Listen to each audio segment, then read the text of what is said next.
Hello, this is some guy in Hawaii, and this is a video log. It's unlike my usual game content, which tends to be as neutral and objective as possible. These posts are more subjective, less polished, and cover things that I've yet to make a category for, like movies, game reviews, and even more personal stuff.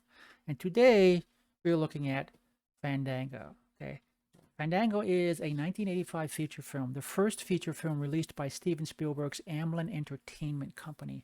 It's a feature-length expansion of director Kevin Reynolds' University of Southern California student film Proof. Okay, Reynolds went on to direct The Beast, Robin Hood, Prince of Thieves, Waterworld, Rapa Nui, The Count of Monte Cristo, and a few others, as well as do some television work. The story follows four Texas University fraternity buddies who in 1971 take one last road trip before moving on to life after college. Actually, there's five of them, but one is passed out for most of the film. You don't really see him a whole lot. A young Kevin Costner plays the free-spirited Gardner Barnes, who hasn't actually graduated, but has received a letter to report for Army induction, the draft, because his college deferment has expired. Sam Robards, son of legendary actor James Robards, plays the more responsible Kenneth Wagoner, who has graduated and was supposed to get married until he too received the same type of letter and broke off his engagement. And a young Judd Nelson plays Phil Hicks, an ROTC cadet and graduate who can't wait to serve. Okay, most of the interplays between these three, although the fourth character, Dorman, played by Chuck Bush, grounds all scenes with a calm, soft-spoken presence. Now, the film deals with themes of maturity and the looming specter of Vietnam, but it's not what you think. Okay, it's hilarious and exciting and moving and poignant in all the right places. It's an amazing piece of filmmaking, more so that it's Reynolds' directorial debut. Now, he has an incredible soundtrack composed of offerings from Elton John, Carole King, Cream, the Classic Fours, Blind Faith, Pat Metheny, and others, as well as a great score by Alan Silvestri.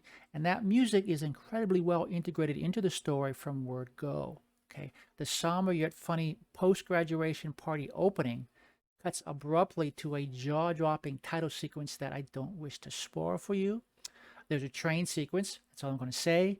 There's a skydiving sequence taken shot for shot from Reynolds' student film that is some of the most amazing filmmaking I've ever seen. Okay, there are several other sequences I also don't want to give away, but there is one shot in a scene in a cemetery that I would like to highlight. Okay, now boys have hooked up with some small town locals and are shooting fireworks at each other for fun in the dead of night in this graveyard, when Costner and Robards trip on a fresh grave and end up on the ground. And they look at the headstone, and reality intrudes on their fun. And the camera, focused on their faces, booms up as they turn and look back at the others and the fireworks. Now, it's a very simple setup, and yet incredibly effective at conveying a mood and foreshadowing what may be to come. So maybe I'm overhyping it, but I'm a filmmaker and a film lover.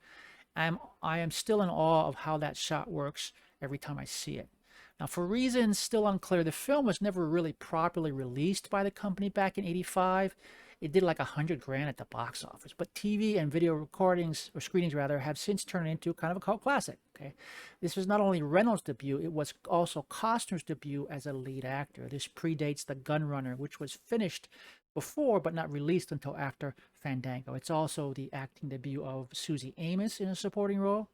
Other recognizable faces include Elizabeth Daly, Pepe Cerna, Marvin J. McIntyre, and the late Glenn Headley. Do yourself a favor, don't watch the trailer, which is good, but gives some things away. It's rentable for like $3 on Amazon or iTunes or a variety of other streaming platforms, and I think it's a great way to spend 91 minutes. You'll be pleasantly surprised. If you end up not liking it, well, I don't know what to tell you. You're just not a film person, okay? Because I think it's pretty amazing. As always, thanks for watching. Stay safe and take care.